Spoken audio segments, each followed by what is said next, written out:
Even though it would mean sometimes that we have to endure difficulties and persecutions, hold on og laban lang. Kay ang himaya sa pagkabanhaw, nagpaabot alang ni adtong makalahutay sa pagpabilin diha sa Ginoo bisan pa man sa mga kasakit nga mao'y mohatod nato sa kahimayaan.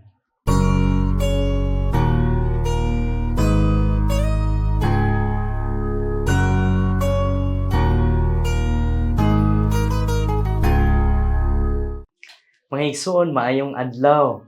Kini na pod si Father Ipus o welcome sa atong daily pamalandong sa pulong sa Dios. Nakabantay mo kana ni ang naay mga salida bitaw? Sa dili pahingpit matapos ang salida, ipakita nila daan ang unsay umaabot aron nga ma-encourage ta, maengganyo ta nga atangan ang sunod nga kabanata sa maong sugilanon. O dili ba kanang mutan-aw ta og sini ana ay mga trailer to help us become excited of what is to come.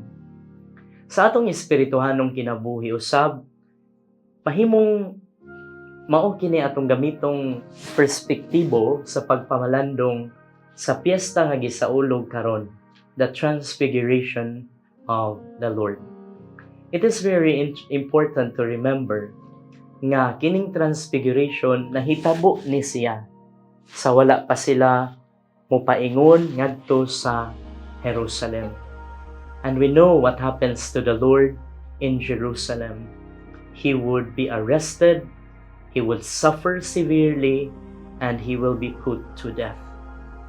However, before those difficult nga mga experiences would take place, Jesus brought the closest of his disciples so that they may see the glory that awaits those who are able to persevere the brutal persecution. Nga sa likod sa mga kasakit, anaa di ay ang himaya sa pagkabanhaw. Sa atong kaugalingong kinabuhi usab, mao ni ang mensahe nga atong mabitbit karon.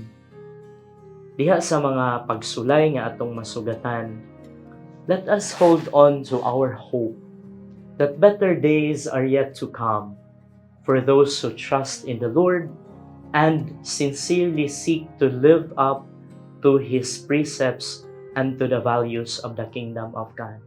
Even though it would mean sometimes that we have to endure difficulties and persecutions, hold on og laban lang.